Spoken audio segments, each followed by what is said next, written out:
Good evening, and welcome to the United States Ambassador's residence. It's really a privilege to have you. You know, when I initially thought of having a reception this evening, I suggested to my staff that we do so when the polls close in the United States, which is 3 a.m. local here in Budapest. And they sort of glared at me with a cynical glare I usually get from Here TV, who I think is here somewhere in the room. And then I was reading an article in the press and saw that most of the European embassies the US European embassies were not having the traditional election celebration reception because the article reported out of fear of, quote, awkwardness. And I thought to myself, well, I'm the United States ambassador to Hungary, so I'm quite familiar with awkwardness. So here we are. It was important for us to gather here in this building because it represents the United States, our relationship with Hungary, and the values that we share with the people of this country. In fact, you can see at the back of the room a photo of former President George H.W. Bush with a young Viktor Orban in this very room 35 years ago. That photo was taken at a time of great promise in the future of the partnership between the United States and Hungary in those heady days at the end of the Cold War. It was a relic of a different time. It was the promise of democracy that brought our leaders together on that evening. And we gather again in this room tonight to celebrate democracy. When we sent your invitations to this event, we did not yet know who would be elected the next president of the United States.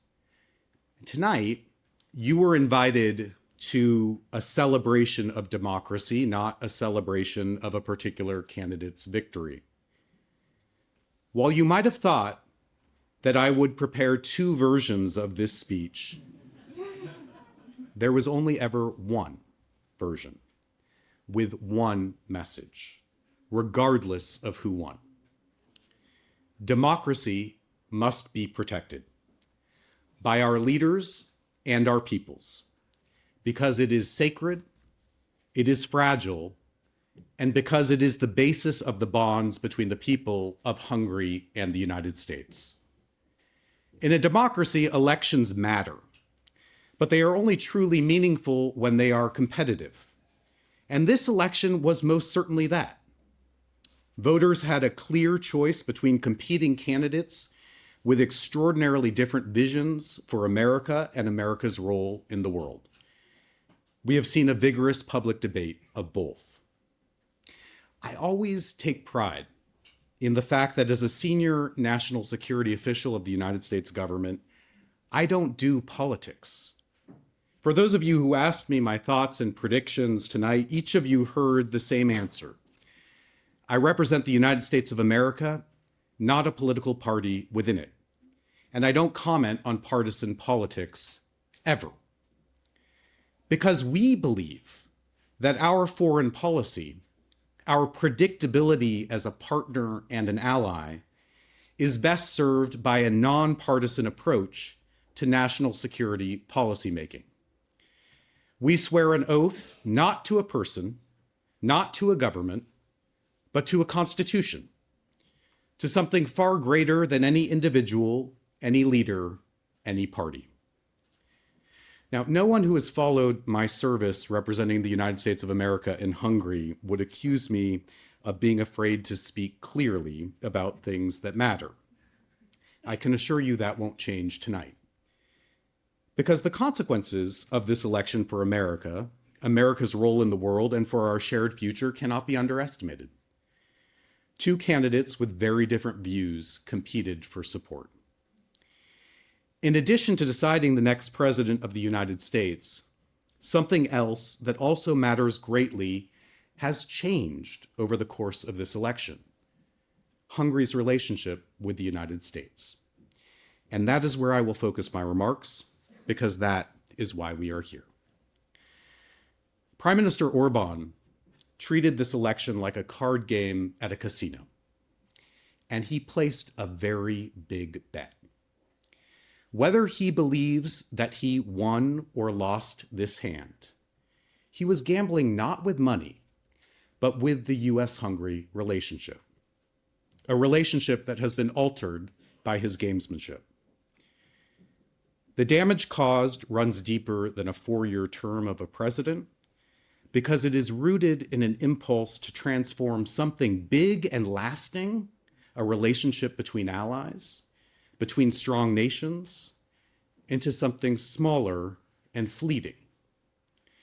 For the past several years, Hungary's prime minister has told his people that seemingly all of their problems would go away when one political party wins one election in another country. Were you to believe him, you might think his gamble on American politics was a good bet. Go all in on one foreign political ally, and if he wins, you win big, or so the story goes. So Prime Minister Orban chose to take his alliance with the United States of America into a casino, and he let it ride.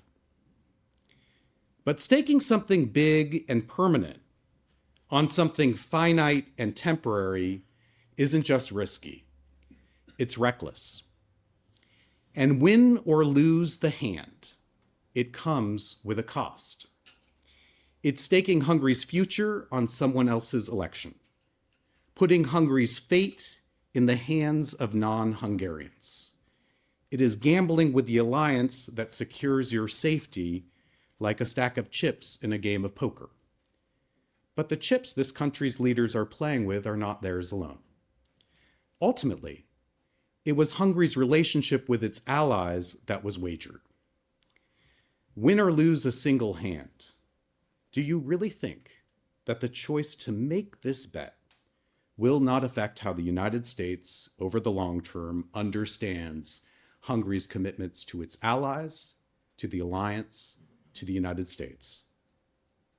Hungary's government has a gambling problem, even if it feels it has won this bet. And Hungary's allies see that. Unfortunately, the consequences of this gambling problem have been accumulating for a while. Over the past 8 months, 8 United States senators have visited Hungary, seeking to engage the Hungarian government. They represented both political parties, including 6 senior Republicans.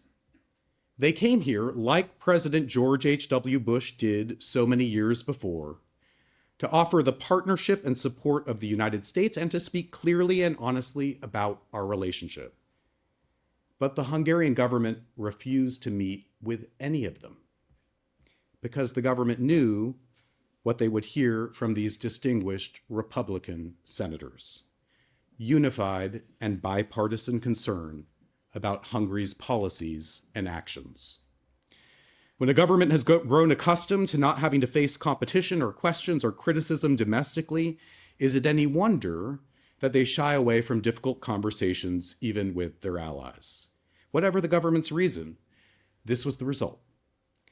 8 US senators came to engage the Hungarian government, but the Hungarian government was busy playing the odds at a casino.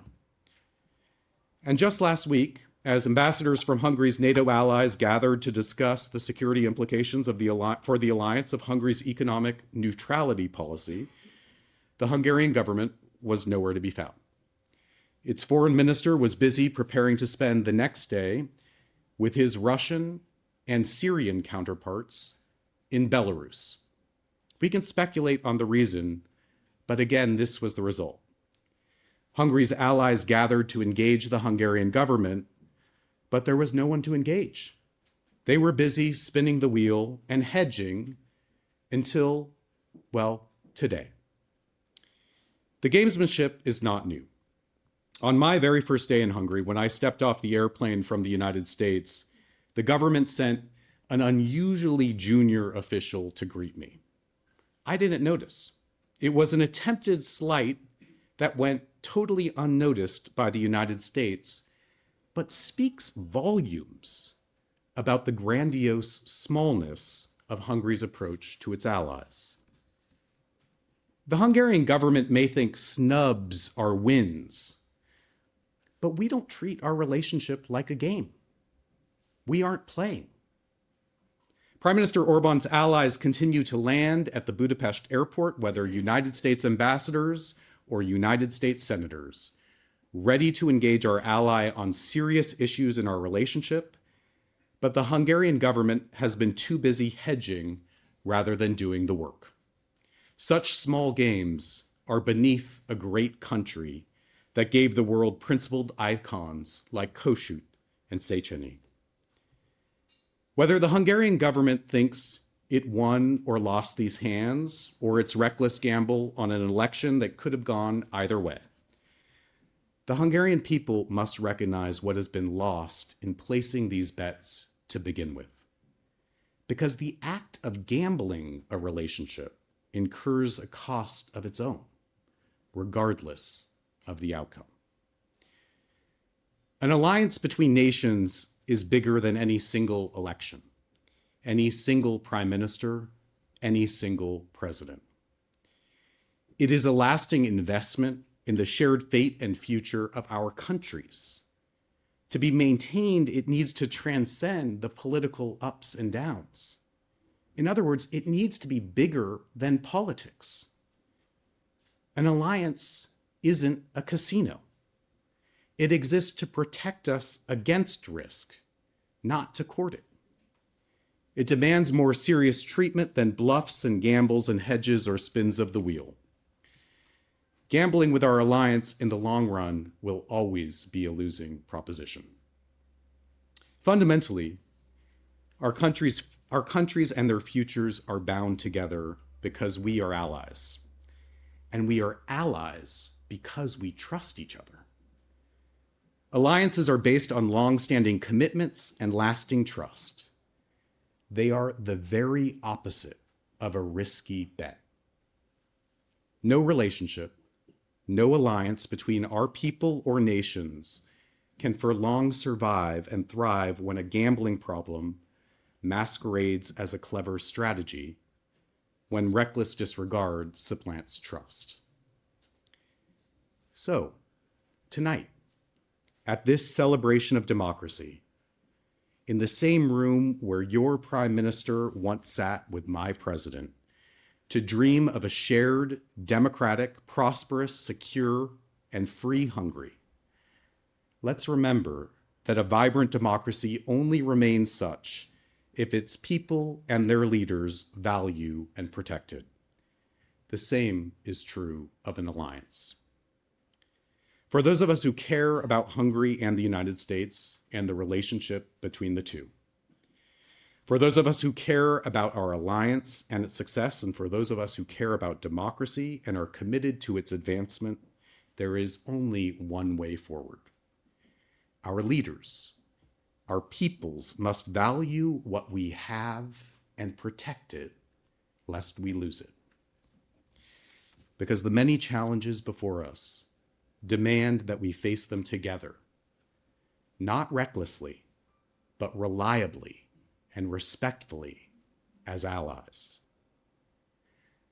While our election will certainly change the United States, the Hungarian people should understand that it will not change Hungary. I know American elections matter beyond our borders, but they do not determine your destiny. You do. This is fundamentally what it means to be a democracy. It is fundamentally what unites our countries, and I hope that it always will. Thank you very much, and good evening.